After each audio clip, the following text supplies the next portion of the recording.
I pretended to fall asleep because something in my son's voice told me the night wasn't really over. Earlier that evening, everything had looked perfectly ordinary. Ethan and his wife, Claire, had come over for Sunday dinner carrying an apple pie from the bakery downtown, smiling the way families smile when they're trying very hard to convince themselves that everything is fine. At 69, I'd learned that silence often revealed more than conversation ever could. Ever since my husband, Thomas, passed away 3 years earlier, I had become unusually attentive to the little things. A pause before an answer, a glance exchanged across the dinner table, a smile that arrived half a second too late. Those tiny moments had become louder than words. We finished eating just after 7. Claire insisted on washing the dishes even though she usually hurried home after dessert. Ethan wandered through the living room, pretending to admire the family photographs lining the mantel. I watched him stop in front of the framed picture of Thomas wearing his old fishing hat beside Lake Superior. My husband had always believed people revealed themselves during ordinary evenings, never during dramatic moments. I remembered that advice as I settled into my favorite recliner with a blanket across my lap. "You look tired, Mom," Ethan said softly. "Maybe you should rest for a while before we head out." I smiled and closed my eyes.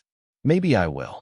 My breathing slowed naturally, and within a minute they probably believed I had drifted off. The house became wonderfully quiet. I could hear the grandfather clock in the hallway marking each second. The refrigerator hummed in the kitchen.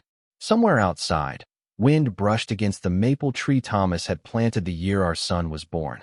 Then came footsteps. Slow, careful, hesitant. Someone crossed the hardwood floor without saying a word. I kept my eyelids completely still, leaving only the tiniest gap where the blanket cast a shadow over my face. Ethan knelt beside the coat rack near the front door where my beige wool coat hung exactly where I'd left it after church that morning. His shoulders were tense. He looked over both shoulders before reaching into his jacket pocket. He removed something no larger than a deck of cards, wrapped inside a dark cloth pouch. My heart began to pound, but years of hiding my emotions kept every muscle perfectly calm. He slipped the pouch into the inside pocket of my coat. Not into his own pocket. Not onto a table. Into mine. My fingers tightened beneath the blanket, unseen. Claire whispered from the kitchen, "Did you do it?" Ethan nodded once without speaking. "Let's go," she murmured. "Before she wakes up." They gathered their things with surprising speed. Claire kissed my forehead gently, as if nothing unusual had happened. "Good night, Margaret," she whispered. "Sleep well." The front door clicked shut a few seconds later. I remained motionless for another 5 full minutes, listening to their SUV pull away from the curb. Only then did I open my eyes. The living room looked exactly as it had an hour earlier. Family photographs. The reading lamp. Thomas's old baseball cap hanging by the hallway. Everything appeared unchanged except for the heavy feeling settling in my chest. I walked slowly to the coat rack, stopping inches away from the pocket where I'd watched my own son hide something without my knowledge. Every instinct told me to reach inside and discover what it was. Instead, I lowered my hand. If Ethan wanted me to find it tonight, I would be walking directly into whatever plan had begun while I pretended to sleep. I left the coat untouched, locked every door, and went upstairs carrying questions far heavier than fear. I barely slept. Every creak of the house sounded different. Every passing car made me glance toward the bedroom window. Then, just after 8 the following morning, 3 firm knocks echoed through the front door. When I looked through the sidelight window, 2 uniformed police officers stood quietly on my front porch, and one of them was holding a folder with my name printed across the front. The older officer introduced himself as Officer Daniel Brooks, while his partner, Officer Melissa Carter, offered me a polite smile that did little to ease the growing weight in my chest. Neither of them looked angry or confrontational. In fact, they seemed almost uncomfortable standing on my porch that cool Monday morning. "Mrs. Dawson," Officer Brooks said gently, "we received a report regarding a valuable item that may be located inside your home. Would you mind answering a few questions?" I stepped aside without hesitation. "Please come in." My father had always taught me that innocent people never needed to fear honest questions. Still, I could not ignore the memory of Ethan quietly placing that mysterious pouch inside my coat less than 12 hours earlier. The officers removed their shoes before entering, something that surprised me and somehow made the situation feel even more real. They glanced around the living room with respectful curiosity. Family photographs covered nearly every shelf. Thomas's old reading chair still sat beside the fireplace exactly where I had left it after his funeral. Officer Carter noticed the framed military photograph of my husband and smiled softly. "He served?" she asked. "24 years in the Navy," I answered. "He believed honesty was worth protecting." She nodded with quiet respect before opening the folder she had been carrying. "Mrs. Dawson, someone reported that a silver heirloom jewelry case containing several family keepsakes disappeared yesterday evening. The caller believed it might have been brought here." Her words settled into the room like cold rain. I kept my voice steady. "I have never seen such a case." Officer Brooks studied my face carefully. "We appreciate that. Would you be willing to let us look around?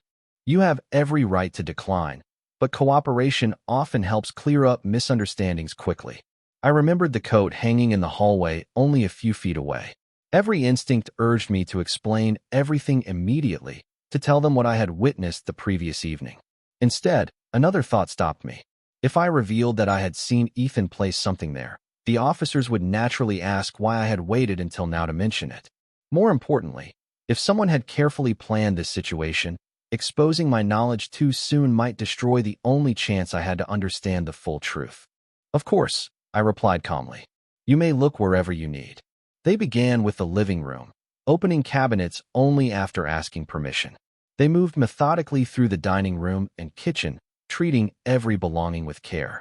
Their professionalism reassured me, yet each passing minute drew them closer to the hallway, where my coat still hung untouched. Finally, Officer Carter paused beside the wooden coat rack. "May I check the pockets?" she asked. I folded my hands together and nodded once. She reached inside the left pocket first. Nothing. Then the right. Empty again. Finally, she unbuttoned the inside pocket. Her expression changed almost instantly. Slowly, she removed the same dark cloth pouch I had watched Ethan hide the night before. Officer Brooks accepted it carefully and loosened the drawstring. Inside rested an elegant silver jewelry case no larger than a paperback novel, engraved with delicate initials across the lid. Neither officer spoke for several long seconds. Officer Brooks looked from the case to me, then back again.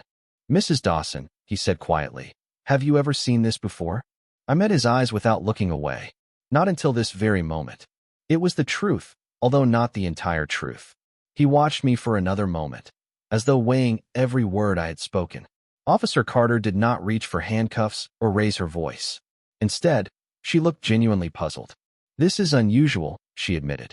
"Most people become defensive in situations like this."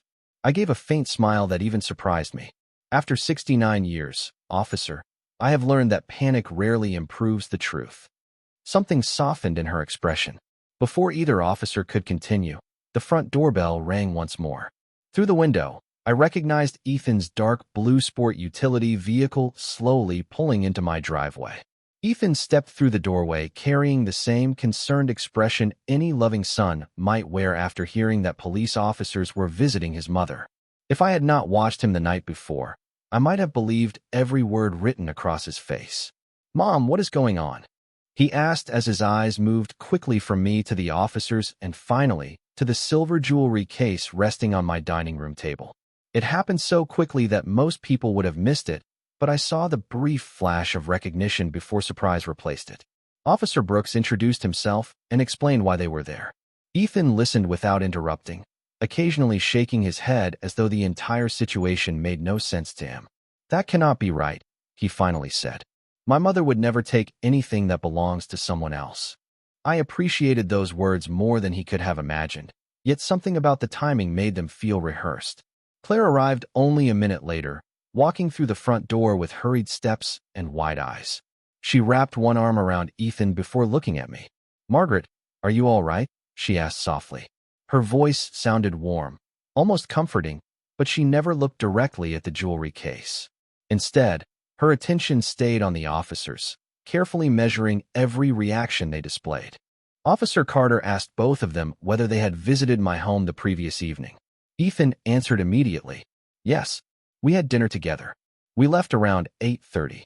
Claire nodded in agreement. Margaret was already asleep in her chair when we left. We did not want to wake her. That statement was true, yet it carefully avoided everything that had happened after I closed my eyes. I remained silent, allowing the conversation to continue without interruption. Thomas had often reminded me that people who were hiding something usually talked longer than necessary. Ethan proved that lesson once again. He explained what we had eaten, how long they stayed, even which pie Claire had brought from the bakery. No one had asked for those details. Officer Brooks listened patiently before asking a simple question. Did either of you go near the coat rack before leaving? For the first time that morning, Ethan hesitated. It lasted no more than a heartbeat, but it was there. I grabbed my jacket, he answered. I do not remember anything else. Claire smiled politely. I picked up my purse by the front door, but that was all. Neither answer sounded entirely false, yet neither sounded complete. As the officers continued asking routine questions, my thoughts drifted back over the past several months. Looking back, I realized the strange moments had begun long before last night. Ethan had suddenly become curious about the old filing cabinet in my study, asking whether I still kept important papers there. Claire had once offered to organize my closets, paying unusual attention to where I stored spare keys and family documents. At the time, I had been grateful for their interest. Now those memories settled together like pieces of a puzzle that had been scattered across the floor for far too long. There had also been the conversations that always stopped whenever I entered the room. The quick smiles. The awkward changes of subject. I had blamed myself, assuming I was becoming overly sensitive after losing Thomas. Loneliness has a way of making ordinary silence sound suspicious. But standing there that morning, watching my son carefully choose every word while avoiding my eyes, I could no longer dismiss those memories. Officer Carter finally closed her notebook and thanked everyone for cooperating. At this point, she explained, we are gathering information. We are not reaching conclusions. Her words filled the room with a fragile sense of relief, yet I noticed Claire quietly exhale as though she had been holding her breath since she arrived. That tiny moment told me more than any speech could have. Whoever had planned this had expected the morning to unfold very differently. And for the first time since I opened my front door, I realized I was no longer simply defending myself. I was quietly watching someone else's carefully constructed plan begin to unravel one small thread at a time. After the officers left with the jewelry case, my house became painfully quiet again, yet it no longer felt like the peaceful home Thomas and I had built together over 4 decades. It felt as though every room had begun asking questions that only I could answer. Ethan and Claire remained for another few minutes, insisting they were worried about me, but neither of them asked the question any innocent person would naturally ask. Neither one wondered how the jewelry case had found its way into my coat. They only kept repeating that everything would surely be cleared up soon. Those words lingered in my mind long after their sport utility vehicle disappeared down the street. I stood by the front window watching them drive away, and for the first time since Thomas passed, I realized I was looking at my own son as though he were a stranger. I did not want to believe what my eyes had witnessed the previous evening. Every mother carries an invisible collection of memories that make doubt almost impossible. I still remembered Ethan at 7 years old proudly, bringing home a report card with perfect attendance. I remembered teaching him how to ride a bicycle on our quiet suburban street, while Thomas jogged behind him with one hand hovering over the seat. I remembered the young man who worked 2 summer jobs to help pay for college because he did not want us carrying the financial burden alone. Those memories had always defined him in my heart. So when had everything changed? Had it happened suddenly, or had I simply refused to notice? As I slowly carried my coffee mug into the kitchen, more forgotten moments began returning with uncomfortable clarity. About 6 months earlier, Ethan had casually asked whether I had updated my will since Thomas died. At the time, I thought he was simply encouraging me to keep my paperwork organized. A few weeks later, Claire had complimented the security system and asked whether the outdoor cameras still worked. I had laughed and admitted that one camera above the garage had probably stopped working years ago because I had never bothered replacing it.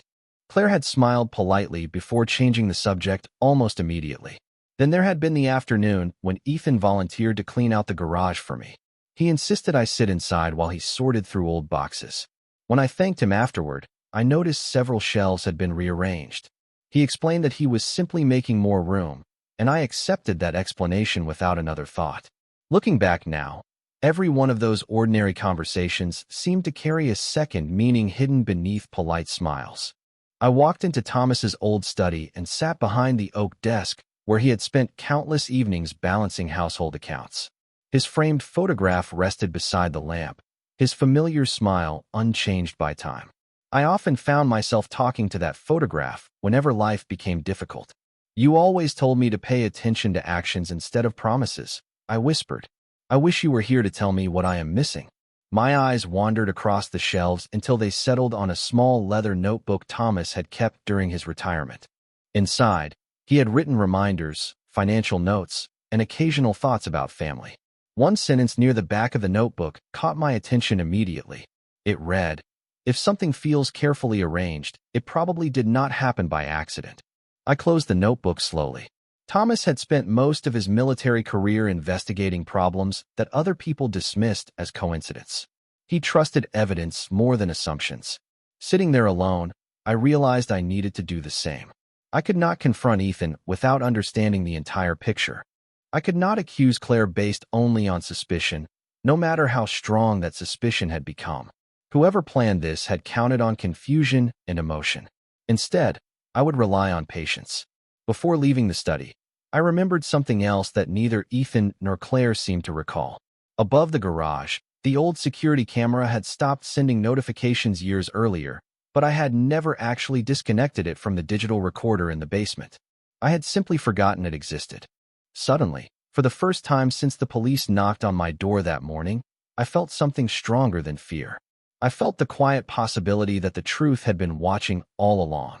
I carried the small flashlight Thomas used to keep in the kitchen drawer as I walked toward the basement, even though it was the middle of the afternoon. The basement had always been his domain. Every shelf was labeled in his careful handwriting, every extension cord neatly coiled, every storage box stacked with military precision. After he passed away, I rarely came downstairs unless I needed holiday decorations or an extra folding chair. The digital recorder for the security cameras sat inside a gray metal cabinet beneath the workbench, covered by a thin layer of dust that suggested nobody had touched it in years. I plugged the monitor into the recorder and waited while the aging machine slowly came to life. The screen flickered twice before displaying the familiar menu Thomas had shown me only once, insisting that I should always know how the system worked. At the time I laughed and told him he worried too much. Standing there now, I wished I had paid closer attention. Fortunately, he had taped a handwritten note inside the cabinet listing each camera and the simple steps for replaying old recordings. My hands trembled slightly as I selected the previous evening. The first few minutes showed nothing unusual. Cars passed along the street. A delivery driver stopped at a neighbor's house. Children rode bicycles before sunset. Then, at exactly 6:43, Ethan's sport utility vehicle pulled into my driveway. Claire stepped out carrying the pie while Ethan remained inside for almost 30 seconds speaking on his cellular phone. I could not hear the conversation, but I noticed him looking repeatedly toward my house before ending the call. They entered together, and the recording shifted to quiet images of the empty driveway. Nearly 2 hours later, the front door opened again. Claire walked outside first, glancing toward the street before turning back toward the house. Ethan followed a few seconds later. Instead of walking directly to the vehicle, he paused near the garage and looked up toward the old camera. My heart skipped a beat. He seemed to study it for several seconds before giving a small shrug, as though convincing himself it no longer worked. Then both of them left. I replayed that short moment 3 different times. Ethan had clearly checked for cameras before leaving. That was not the action of someone behaving naturally. I continued searching through earlier recordings from previous weeks. Most days were entirely ordinary until I reached a Saturday afternoon almost a month earlier. Ethan had visited while I attended a church luncheon. I had given him a spare key years ago for emergencies, never imagining I would someday question why he used it. The recording showed him entering my house alone. 45 minutes later, he emerged carrying nothing, yet he stopped beside the garage and made another careful glance toward the same forgotten camera before driving away. A cold feeling settled over me. Whatever had happened was not the result of one impulsive decision. It had been building for weeks. As I leaned closer to the monitor, another vehicle appeared at the edge of the recording. It was a silver sedan I did not recognize. The driver never stepped out, but the car remained parked across the street for nearly 15 minutes before slowly pulling away after Ethan left. I paused the image and wrote down the license plate number exactly as it appeared on the screen. That detail might mean nothing, or it might explain everything. Before shutting down the recorder, I copied every relevant video onto an old external hard drive Thomas had labeled family records. Years earlier, he had told me that evidence was only useful if it could not disappear. For the first time since this strange nightmare began, I felt as though I was no longer reacting to someone else's decisions. I was quietly collecting pieces of the truth, one recording at a time. As I placed the hard drive into my purse, my cellular phone rang. The caller identification displayed Officer Melissa Carter.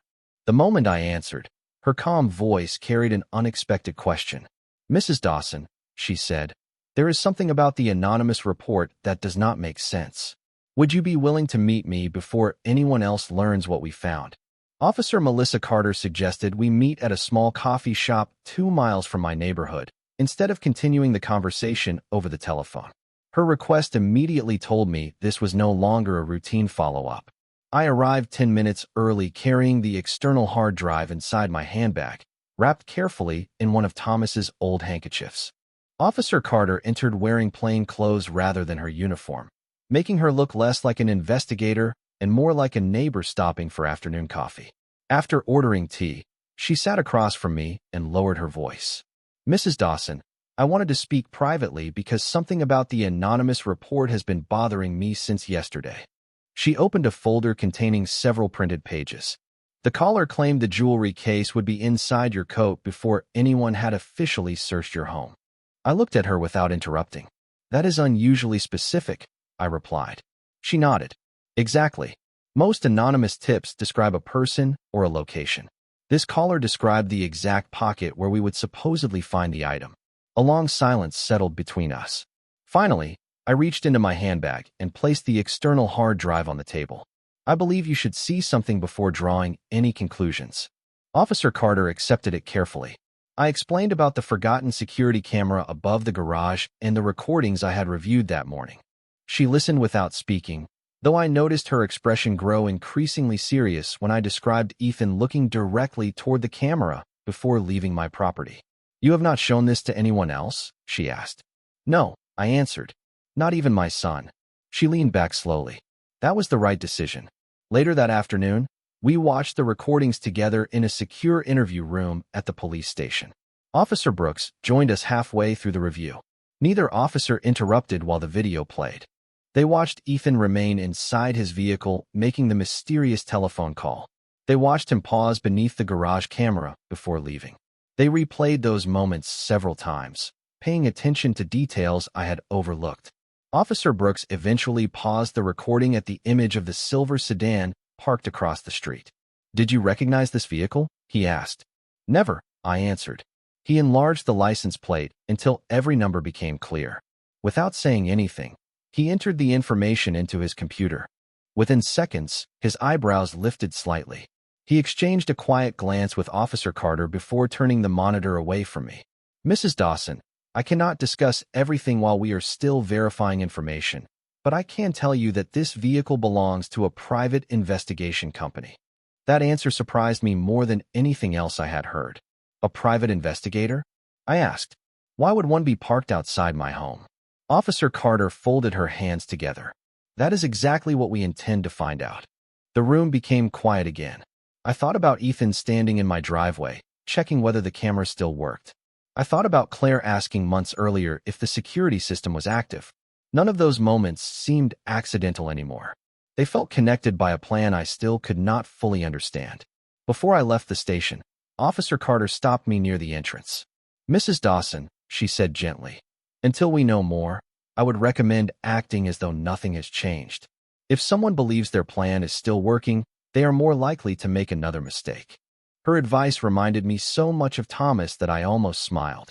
On my drive home, I resolved to do exactly that. I would answer Ethan's telephone calls. I would welcome Claire into my home if she visited. I would remain the same quiet mother they believed they understood. But this time I would notice every glance, every carefully chosen word, and every unexpected question. Because somewhere behind those ordinary conversations, someone had invested time, money, and remarkable effort into placing blame on me. and I had a growing feeling that the missing jewelry case had never been the real objective. For the next several days, I followed Officer Carter's advice with more discipline than I believed I possessed. I answered every telephone call from Ethan with the same gentle warmth I had always shown him. When Claire stopped by unexpectedly carrying homemade muffins, I welcomed her inside, poured fresh coffee, and listened as she spoke about ordinary things like grocery prices, neighborhood construction, and weekend plans. She smiled often, but I noticed something different now. Every few minutes her eyes drifted toward the hallway leading to my study. Months earlier I would have dismissed that glance as simple curiosity. Now I quietly counted how many times she looked in that direction. It happened 7 times before she left. 2 evenings later, Ethan invited me to dinner at their house. I accepted without hesitation. Throughout the meal, he seemed unusually attentive, asking whether I had been sleeping well and whether the police had contacted me again. The questions sounded caring, yet they all centered on the investigation rather than my well-being. Claire barely spoke during dinner, but whenever Ethan asked another question, she watched my face with remarkable concentration, almost as though she were measuring whether I suspected anything. I answered calmly every time. "The officers have been very professional," I said. "They told me these things sometimes take time." Ethan relaxed almost immediately after hearing those words. That small change in his posture told me more than any confession could have. Someone who had nothing to hide would not seem relieved simply because an investigation was moving slowly. The following morning, Officer Carter called with another update. The private investigation company whose vehicle appeared in the security recording had confirmed that one of its investigators had been hired approximately 5 weeks earlier. Because of privacy laws, the company would not reveal the client's identity without a legal request, but it had voluntarily confirmed one important fact. The assignment involved gathering information related to property ownership and financial assets connected to my residence.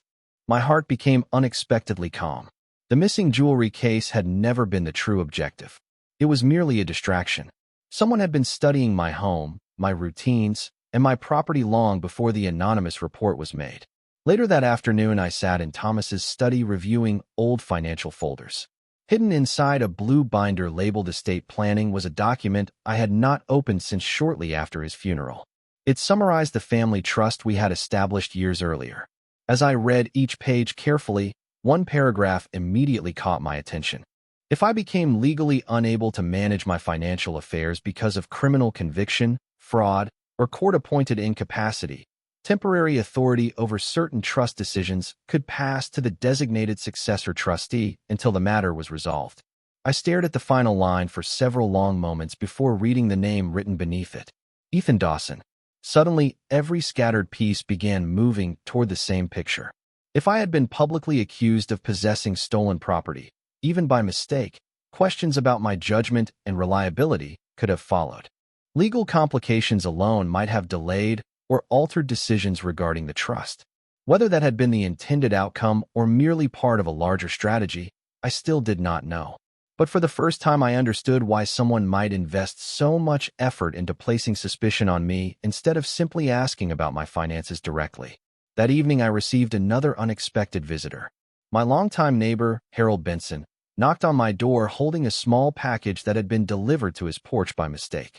Before leaving, he hesitated and said something that immediately captured my attention. "Margaret," he said quietly, "I almost forgot. A few weeks ago, I saw a woman taking pictures of your house from across the street. I assumed she worked for the county or maybe a real estate company. But now, after everything that has happened, I thought you should know."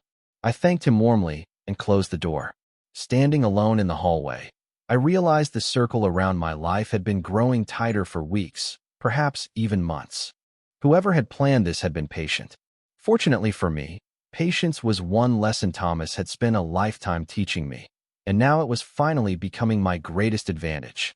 3 days later, Officer Carter invited me back to the station, this time through a side entrance that avoided the busy public lobby. She greeted me with the same calm professionalism I had come to trust and led me into a small conference room where Officer Brooks and a man in a gray business suit were already waiting. The gentleman introduced himself as Nathan Ellis, legal counsel representing the private investigation company. His expression carried the quiet discomfort of someone who had recently discovered that his client had not been entirely truthful. After exchanging greetings, he placed a thin folder on the table and spoke carefully. "Mrs. Dawson, our company has completed an internal review. We have determined that information provided to our investigator omitted several important facts. We are cooperating fully with law enforcement."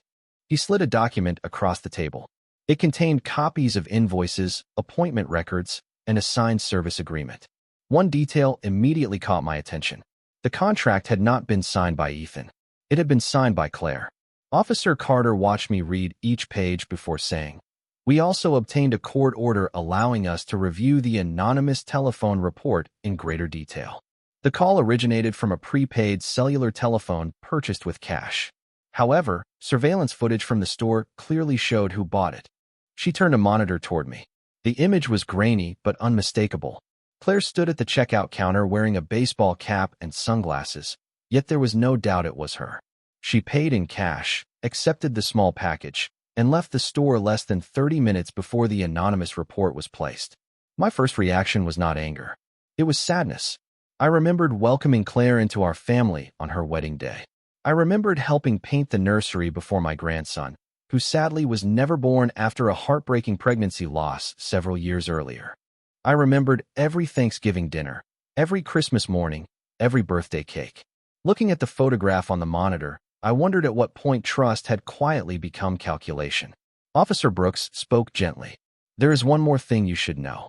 He opened another file containing financial records obtained through the investigation. Several large business loans connected to Ethan's consulting company had matured over the previous year. Revenue had declined sharply, and refinancing efforts had apparently failed. According to the records, significant personal guarantees had placed both Ethan and Claire under enormous financial pressure. "We believe they were searching for any legal avenue that might provide immediate control over valuable assets," he explained. "We cannot yet determine every part of their plan, but the evidence suggests careful preparation rather than a spontaneous decision." I lowered my eyes to Thomas's wedding ring resting on my left hand. He used to tell me that desperation could cloud good judgment, but it never excused dishonest choices. Financial hardship could explain fear. It could never justify betraying family. Before leaving, Officer Carter asked whether I would be willing to participate in one final step. She explained that the investigation was approaching a critical point, but several questions remained unanswered. If Ethan or Claire believed I still suspected nothing, they might reveal information that would complete the timeline. I agreed without hesitation. The following evening, Ethan called and suggested we have dinner at my house again because, in his words, things had been stressful for everyone. His voice sounded lighter than it had in days, almost optimistic.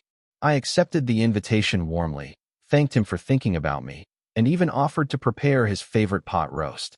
After ending the call, I immediately informed Officer Carter of the dinner plans. She smiled slightly. "Sometimes," she said, "people become most confident just before they make their biggest mistake." As I drove home beneath the fading evening sky, I realized that every conversation, every carefully hidden glance, and every unexpected visit had been leading toward this moment. For the first time since this strange story began, I was no longer waiting for the truth to appear. The truth was already taking shape, and all that remained was allowing those responsible to reveal it with their own words. The smell of pot roast filled my kitchen just as it had on countless Sunday evenings throughout Ethan's childhood. I arranged the dinner table with the same blue plates Thomas and I had received as wedding gifts more than 40 years earlier. Nothing about the room suggested that this evening would be different, and that was exactly what I wanted. When Ethan and Claire arrived, they carried a bouquet of fresh flowers and a bottle of sparkling cider. Their smiles looked natural, almost relieved, as though they believed the difficult days were finally behind us. We talked about the weather, the neighbors, and a new grocery store opening across town. If someone had looked through the dining room window, they would have seen an ordinary American family sharing a peaceful meal. Yet beneath every polite sentence, I could feel the weight of everything that had happened. After dessert, Ethan placed his coffee cup on the table and cleared his throat. "Mom," he said gently, "after everything you have been through lately, Claire and I have been thinking that maybe it would help if we started assisting you with some of your paperwork. Just temporarily. We could organize the bills, insurance documents, and trust papers until life settles down." I looked at him quietly. There it was. Not anger. Not accusation. Simply the destination toward which every strange event had been leading. Before I answered, there was a soft knock at the front door. Ethan looked surprised. Claire's smile disappeared for only a fraction of a second. "Were you expecting someone?" she asked. "Yes," I replied calmly. "I invited a few people who helped me understand what has been happening." I opened the door and welcomed Officer Carter, Officer Brooks, and Attorney Nathan Ellis into my home. The room fell completely silent. Nobody raised a voice. Nobody made dramatic accusations. Officer Carter simply placed a folder on the dining table beside the empty dessert plates. She carefully arranged photographs from the security camera, copies of the anonymous report, the purchase record for the prepaid telephone, the private investigation contract signed by Claire, and still images showing Ethan placing the pouch inside my coat. She spoke with quiet professionalism. "Over the past several days, we have verified the timeline and confirmed the evidence from multiple independent sources. We now understand how the jewelry case came to be inside Mrs. Dawson's coat and how the anonymous report was created." Ethan stared at the photographs without speaking. Claire closed her eyes for a brief moment before lowering her head. No one argued because there was nothing left to dispute. After a long silence, Ethan finally whispered, "I never wanted to hurt you, Mom. I thought we were only creating enough confusion to gain time. I kept telling myself we would fix everything before you ever found out." His words did not erase what had happened, but they revealed something important. Fear had led him to surrender his judgment one small compromise at a time until he no longer recognized the person he had become. Claire quietly admitted that mounting business debt had convinced her they were running out of options. They had believed temporary control over my trust would allow them to refinance their obligations before anyone noticed. Instead, they had nearly destroyed the very family they claimed they were trying to protect. I listened without interruption. When they finished, I folded my hands and looked first at my son and then at the framed photograph of Thomas resting above the fireplace. "Your father taught me that trust is the most valuable thing a family owns," I said softly. "Money can be earned again. Property can be replaced. Trust cannot."